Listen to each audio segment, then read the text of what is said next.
जो कंप्यूटर के सारे कार्यों को नियंत्रित करता है तथा यह इनपुट को आउटपुट में रूपांतरित भी करता है। तो आपको याद रखना है, कंप्यूटर का ब्रेन CPU को कहा जाता है। अगला क्वेश्चन है, इंटीग्रेटेड सर्किट चिप का विकास किसने किया था? तो इसका आंसर ऑप्शन सी हो जाएगा, रॉबर्ट नोयस और जैक किल्वे ने। इन दोनों ने मिलकर इंटीग्रेटेड सर्किट चिप यानी कि IC चिप का विकास किया था। देखिए, जो इंटीग्रेटेड सर्किट चिप होती है इस पर सिलिकॉन की परत होती है। तो ये क्वेश्चन कई बार पूछा जाता है कि इस पर कौन सी परत होती है, तो सिलिकॉन की परत होती है। देखिए, इसे एकीकृत परिपथ, सूक्ष्म परिपथ, सूक्ष्म चिप और सिलिकॉन चिप के नाम से भी जाना जाता है, याद रखना है। अगला क्वेश्चन है, चुंबकीय डिस्क पर किस पदार्थ की परत होती है? तो देखिए, जो चुंबकीय डिस्क है यह एक कंप्यूटर मेमोरी डिवाइस है जिस पर आयरन ऑक्साइड की परत होती है। तो इसका आंसर ऑप्शन ए हो जाएगा, आयरन ऑक्साइड की।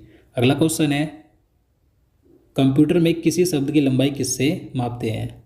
तो देखिए, कंप्यूटर में किसी शब्द की लंबाई बिट से मापी जाती है। तो इसका आंसर ऑप्शन बी हो जाएगा, बिट से। और देखिए, अगर आपसे क्वेश्चन पूछा जाए कि कंप्यूटर मेमोरी की सबसे छोटी इकाई कौन सी है, तो बिट है। बिट कंप्यूटर मेमोरी की सबसे छोटी इकाई है। और देखिए, मैं आपको बता दूं, 8 बिट मिलकर 1 बाइट बनाते हैं, यानी कि 8 बिट बराबर 1 बाइट होता है। और 1024 बाइट बराबर 1 KB यानी कि 1 किलोबाइट होता है। इसी प्रकार से 1024 KB बराबर 1 मेगाबाइट होता है, यानी कि 1 MB होता है। 1024 MB बराबर 1 GB यानी कि 1 गीगाबाइट होता है।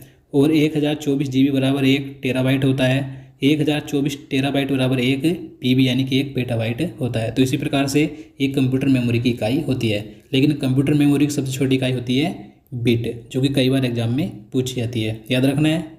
चलिए अगला क्वेश्चन देखते हैं। अक्षरों तथा चिन्हों को बाइटों में स्टोर करने की विधि को क्या कहते हैं? तो इसका आंसर ऑप्शन डी हो जाएगा, कोडिंग सिस्टम। तो देखिए, अक्षरों तथा चिन्हों को बाइटों में स्टोर करने की विधि को कोडिंग सिस्टम कहा जाता है। तो आपको याद रखना है। नेक्स्ट क्वेश्चन है, 1024 बाइट बराबर क्या होता है? तो मैंने आपको पहले बता दिया, 1024 बाइट बराबर होता है 1 KB यानी कि 1 किलोबाइट। तो इसका आंसर ऑप्शन डी हो जाएगा, 1 KB। नेक्स्ट क्वेश्चन है,